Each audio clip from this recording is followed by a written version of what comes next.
تاکہ ہمیں پتہ چلے کہ ہمارے مشائخ نے کتنی محنت کی، ہمارے شیخ نے اس سلوک کو سیکھنے میں کتنی محنت کی۔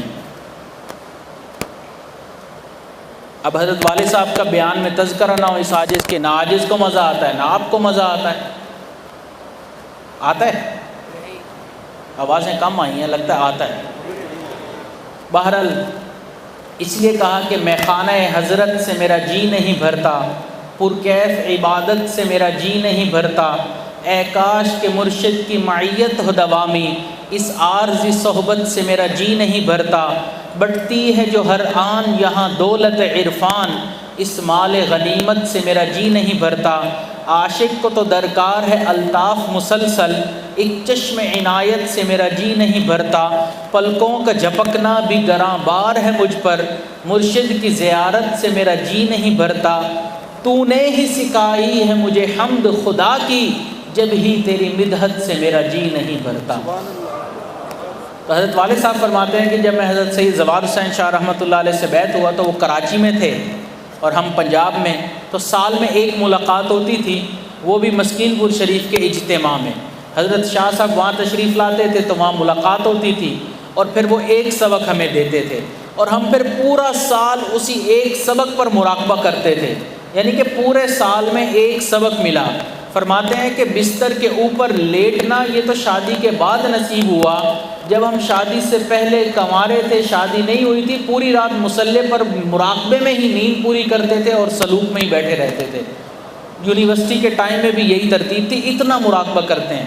فرماتے ہیں یونیورسٹی میں جب چھٹی کا دن ہوتا تھا، اتوار کا دن، تو ہم دعا کرتے تھے کہ یا اللہ آج چھٹی کا دن ہے، میں مراقبہ کرنے کے لیے بیٹھ رہا ہوں، تو اب یہ دعا ہے کہ کوئی تنگ کرنے والا نہ آ جائے، کوئی رشتہ دار نہ آ جائے، کوئی دوست نہ آ جائے۔ اور اس کے بعد فرماتے ہیں کہ میں 3 گھنٹے بغیر ہلے مراقبہ کیا کرتا تھا، یعنی کہ اپنے جسم کو حرکت نہیں دینی، تاکہ میرے جسم پر اور نفس پر میرا کنٹرول ہو۔ مجاہدے میں آئے گا تو یہ نفس کنٹرول میں آئے گا۔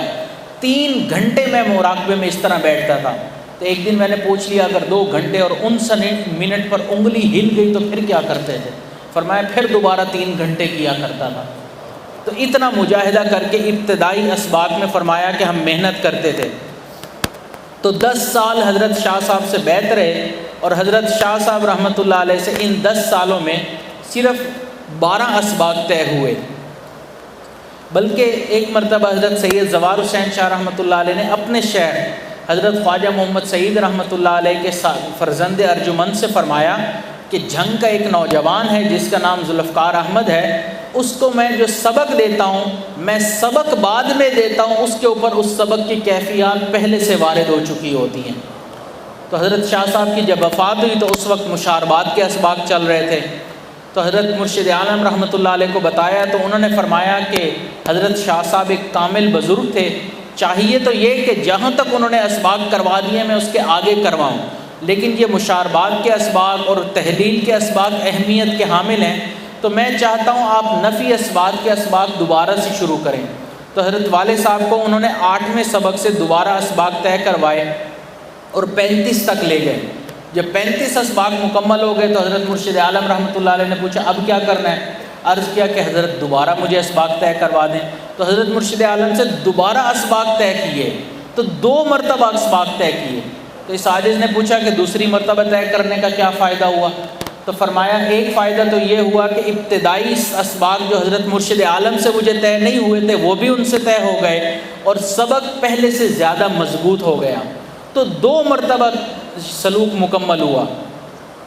بلکہ حضرت مفتی احمد علی صاحب رحمۃ اللہ علیہ فیصل آباد والے وہ فرماتے تھے، انہوں نے بتایا کہ حضرت مرشد عالم رحمۃ اللہ علیہ نے فرمایا تھا کہ ایک موقع پر کہ میرے 3 خلفاء ایسے ہیں جنہوں نے اسباق اور سلوک میں کمال حاصل کیا جو کسی اور نے نہیں کیا، ایک حافظ ذوالفقار احمد نے، دوسرا حضرت شیخ وجیہ الدین نے، اور تیسرا فرمایا حکیم عبداللطیف صاحب نے۔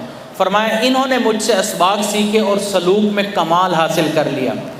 ایک مرتبہ حضرت مرشد عالم رحمۃ اللہ علیہ کے پاس ایک شخص آیا کوئی ذکر قلبی کے بارے میں پوچھنے کے لیے، تو حضرت شیخ صاحب رحمۃ اللہ علیہ، حضرت شیخ وجیہ الدین صاحب اور حضرت والد صاحب بیٹھے تھے، تو حضرت مرشد عالم رحمۃ اللہ علیہ نے اس کے جواب میں فرمایا کہ اس وقت ان دونوں کے دل اللہ کی یاد سے جاری ہوئے ہیں۔ تو شیخ کی تصدیق بھی تھی کہنے والے نے کہا کہ عشق کو پی جا عشق اتار اندر، تو باقی نہ رہے رہے بس یار اندر۔ ابھی یہ چند دن پہلے کی بات ہے، اس عاجز نے پوچھا کہ یہ بتائیں کہ اب آپ اس عمر میں اس وقت بھی اپنے اسباق کی دہرائی کرتے ہیں یا نہیں کرتے، کیا ترتیب ہے؟ فرمایا بچہ اس وقت اس عمر میں بھی روزانہ اپنے 35 اسباق میں کرتا ہوں، روزانہ کی بنیاد پر 35 اسباق پر مراقبہ کرتا ہوں۔ آج تو ہکا بکا ہی رہ گیا کہ ہم سے تو مراقبہ نہیں ہوتا، وہ روزانہ 35 اسباق پر اب بھی مراقبہ کرتے ہیں۔ اس لیے عرض کیا کہ عشق کرنے کا ارادہ بالکل نہ تھا، بخدا عشق ہو گیا تمہیں دیکھتے دیکھتے۔ تو اس لیے یہ سلوک سیکھنا پڑتا ہے، جب سیکھیں گے نہیں تو آگے سکھا بھی نہیں سکتے، جب سیکھا نہیں ہوگا تو آگے کیا سکھائیں گے، جب خود نہیں پتہ اسباق کا تو آگے کیا لوگوں کو تلقین کریں گے۔ تو حضرات خلفائے کرام سے گزارش یہ ہے کہ جہاں لوگوں کو نسبت اس سلسلے میں بیعت کرتے ہیں، ابتدائی اسباق بتاتے ہیں، وہیں اپنے سلوک کو مکمل کرنے کی بھی فکر میں رہیں۔ یہ نہیں کہ اب اجازت مل گئی لہٰذا میرا کام ہو گیا، اب اسباق کی کیا ضرورت ہے۔ یہ اسباق لینا جس طرح ایک ذمہ داری ہے، خود مراقبہ کرنا، سلوک میں آگے بڑھنا، اسی طرح سلوک کو بحفاظت آگے پہنچانا بھی ذمہ داری ہے۔ شیخ کے جانے کے بعد پھر کوئی سلوک نہیں سکھاتا ہے، پھر اس وقت ادھر ادھر گھومتے پھرتے رہتے ہیں، کوئی سلوک سکھانے والا مل جائے پھر ملتا نہیں ہے۔ پھر اب لوگ تو آتے ہیں کہ بھئی ہمیں سلوک سکھائیں، اب خود پتہ نہیں ہوتا تو کیا سکھائیں، پھر آگے پیچھے کی اپنی طرف سے اب یہ وظیفہ کر لو، اب یہ کام کر لو، اب یہ کام کر لو۔ تو اس لیے اس سلوک کو باقاعدہ طور پر سیکھیں۔ حضرت مولانا حکیم عبداللطیف رحمۃ اللہ علیہ، حضرت مرشد عالم رحمۃ اللہ علیہ کے خلیفہ تھے، وہ فرماتے ہیں کہ ہم جیسے ہم سب چیزوں کی حفاظت کرتے ہیں، اس سلسلے کی لاج رکھنا اور اس پر کوئی آنچ نہ آنے دینا، اس کی یہ بھی ایک بہت بڑی ذمہ داری ہے۔